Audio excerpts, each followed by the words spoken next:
Assalamualaikum warahmatullahi wabarakatuh. Bismillahirrahmanirrahim. Alhamdulillah rabbil alamin. Anak-anakku sekalian, alhamdulillah pada hari ini kita masuk pada pertemuan kedua di mata pelajaran pendidikan agama Islam. Pak Aris berharap kalian semua dalam keadaan sehat walafiat. Sebelum kita masuk pada pembelajaran, mari kita berdoa terlebih dahulu dengan harapan pembelajaran kita hari ini bisa berjalan dengan lancar. Berdoa sesuai keyakinan masing-masing. Berdoa mulai.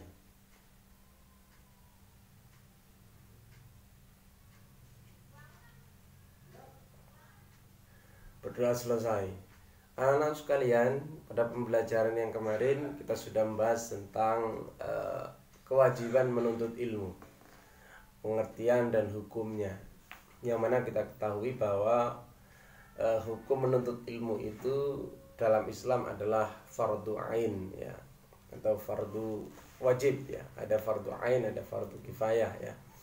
Sehingga tidak ada alasan bagi kita untuk tidak menuntut ilmu. Anak-anak sekalian, pada hari ini kita akan bahas tentang keutamaan bagi orang-orang yang menuntut ilmu. Apa sih kelebihan atau keutamaan yang diberikan oleh Allah kepada orang yang senang menuntut ilmu?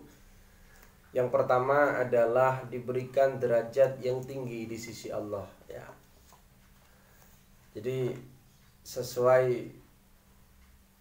dalil atau sesuai ayat Al-Quran dalam surat Al-Mujadilah ayat 11, yang artinya adalah, dan Allah akan meninggikan orang-orang yang beriman di antara kamu dan orang-orang yang berilmu pengetahuan beberapa derajat, ya. Dan Allah Maha mengetahui apa yang kamu kerjakan. Jadi ketika kita ingin derajat kita diangkat oleh Allah, baik di sisi Allah ataupun di sisi manusia, maka salah satunya adalah dicapai dengan ilmu. Kemudian yang kedua adalah diberikan pahala yang besar di hari kiamat nanti. Sebagaimana sabda Nabi Muhammad SAW, penuntut ilmu adalah penuntut rahmat Allah. Dan penuntut ilmu adalah pilar Islam dan akan diberikan pahalanya bersama para nabi, ya. Kemudian yang ketiga adalah merupakan sedekah yang paling utama. Dalam hadis Nabi yang lain disebutkan, faidama tabnu Adam in qata'a amaluhu illa salas. Apabila anak Adam itu sudah meninggal dunia, maka amalnya semua akan terputus, semua kecuali 3 perkara, anak-anakku. Ya, yang pertama adalah apa? Shadaqatun jariyah. Sedekah kita, sedekah jariyah. Kalau kita sedekah itu tidak akan terputus amal kita meskipun kita sudah sampai mati nanti. Yang kedua adalah al ilmu yuntafa'u bihi. Jadi kalau kita punya ilmu diamalkan, itu merupakan sedekah yang paling utama. Jadi ketika kita ngasih ilmu kepada orang lain dan orang lain mengamalkannya, sampai kita mati pun masih ada orang yang mengamalkan ilmu yang kita amalkan tadi itu, ilmu yang kita berikan itu, maka pahalanya juga tidak akan berhenti, ya. Satu contoh, hari ini Pak Haris memberikan kepada kalian ilmu. Lah, apa yang Pak Haris sampaikan kalian amalkan. Kemudian kalian sampaikan kepada orang lain. Orang lain itu juga mengamalkannya. Maka itu terus sambung, ilmu itu akan terus mengaliri pahala kepada diri kita. Maka dari itu anak-anak sekalian, kita hidup tidak hanya di dunia saja. Dan kita akan hidup kelak nanti di akhirat. Maka kita harus persiapkan dua-duanya. Ilmu itu bisa kita buat persiapkan dua-duanya. Kehidupan dunia, ya, kita harus persiapkan juga dengan ilmu. Begitupun kehidupan akhirat, ya. Makanya ada satu makalah atau hadis itu, barang siapa yang menginginkan dunia, faman aradad dunya fa'alaihi bil ilmi. Barang siapa yang menginginkan kebahagiaan di dunia, maka raihlah itu dengan ilmu.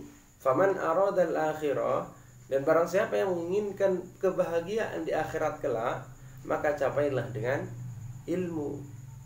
Waman aradahuma, dan barang siapa yang menginginkan kebahagiaan keduanya, baik bahagia di dunia maupun bahagia di akhirat, maka fa'alaihi bil ilmi, capailah dengan ilmu. Semuanya butuh ilmu anak-anakku.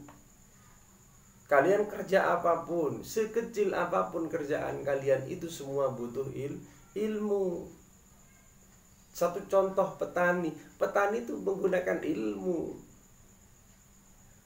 Tidak bisa kalau kita bertani tidak tahu ilmunya tani, itu tidak bisa.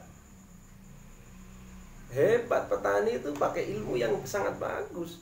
Bayangkan dia bisa menakar, kalau pingin panennya bagus, pupuknya harus pakai ini, pupuknya dan takarannya segini. Itu ilmu.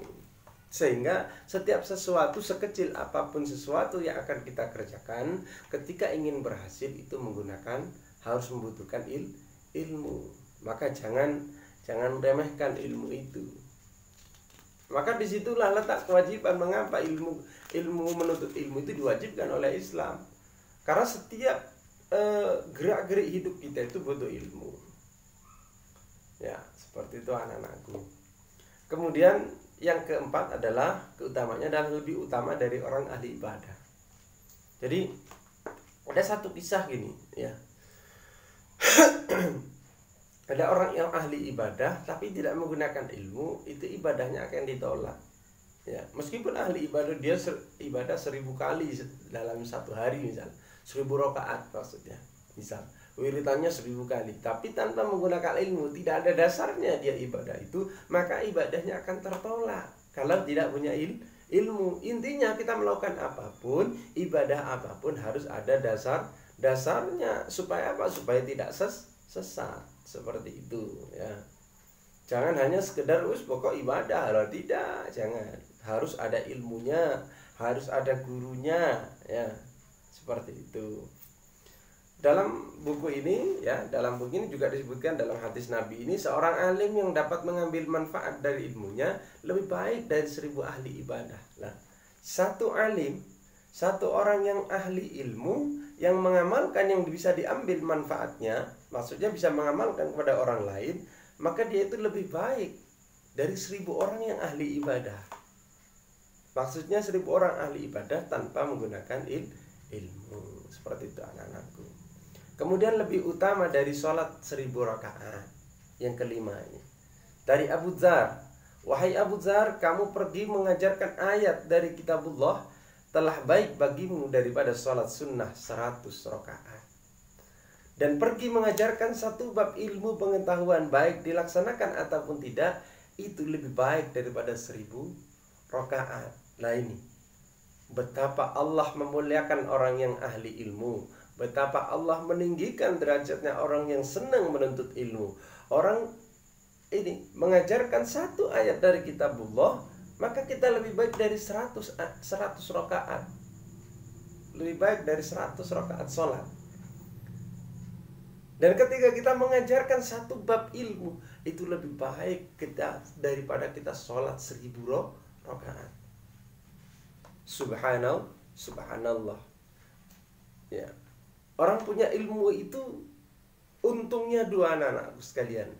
Ya, baik untung di dunia kita tidak mudah diperkecoh orang, tidak mudah dibodohi orang. Ya. Kemudian yang kedua, untuk diri kita, untuk di akhirat kelak kita tidak akan tersesat. Seperti itu. Kemudian diberikan pahala seperti pahala orang yang berjihad di jalan Allah Subhanahu wa taala. Kita termasuk jihad. Kalau orang dulu jihadnya perang, sekarang jihad kita adalah menuntut dan mengamalkan ilmu.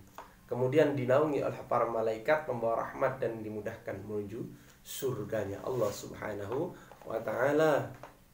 Dalam hadis Nabi Muhammad SAW dikatakan, man salaka tariqan yatlubu fihi ilman, salakallahu bihi tariqan min turukil jannah. Nah, ini yang artinya adalah barang siapa yang meniti jalan menuntut ilmu, ya, maksudnya memudahkan dia menuntut ilmu, maka Allah akan mudahkan baginya jalan ke surga. Jadi anak-anakku sekalian, menuntut ilmu itu tidak ada ruginya, ya, baik untuk kehidupan dunia maupun untuk kehidupan akhirat. Semuanya penting. Ilmu itu semuanya penting. Ilmu apapun harus kalian pelajari. Ya, ilmu agama, ilmu semuanya. Baik kalian di kejuruan, ya, ilmu tentang nanti kalian kerja itu harus dipelajari. Ya, harus, semuanya harus dipelajari. Dan kita belajar itu tidak harus dari guru. Ya, belajar dari teman, belajar dari saudara, bahkan belajar dari lingkungan sekitar. Ya, bagaimana belajar dari lingkungan sekitar?